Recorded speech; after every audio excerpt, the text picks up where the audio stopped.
नमस्कार मित्रांनो, स्वागत आहे तुमचं सर्वांचं पुन्हा एकदा आपल्या चॅनलमध्ये. आपल्या हिंदू धर्माच्या कालगणनेनुसार आपले सण माणसाच्या विकासासाठी आणि हितासाठी खूप अभ्यास करून आपल्या पूर्वजांनी ऋषीमुनींनी आखून दिलेले आहेत. यामध्ये कधीही सुखाचा व दुःखाचा अतिरेक होऊन कंटाळा वाटू नये अशी त्यांची आखणी केलेली आहे.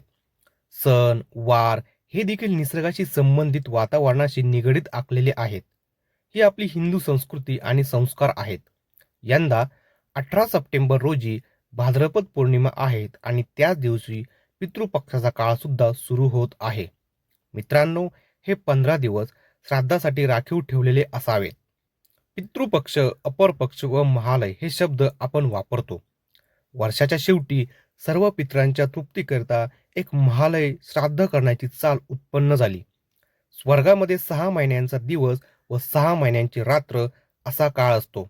त्यालाच आपण आपल्या भाषेत उत्तरायण असे म्हणतो. दक्षिणायन म्हणजे स्वर्गातील रात्र व पितृलोकातील दिवस. पितरांना उद्देशून कोणतेही कृत्य करायचे झाले तर ते दक्षिणायनातच केले जाते.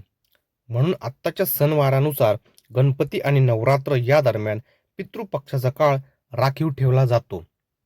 मित्रांनो, थोडं समजायला अवघड जाईल, बट तुम्ही जर मनापासून समजून घेतलं तर तुम्हाला खूप सोप्या पद्धतीने समजेल.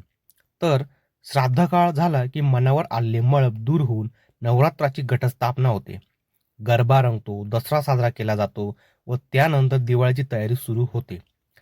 अशा या कालावधीत आपल्या पितरांचे स्मरण राहावे म्हणून पितृपक्षांचा काळ हा असतो. तर हे आहे आपलं त्यामागचं रिझन. तर मित्रांनो, मला आशा आहे की तुम्हाला ही व्हिडिओ नक्की आवडली असेल. व्हिडिओ आवडल्यास लाईक करा आणि चॅनलला सबस्क्राईब पण नक्की करून जा.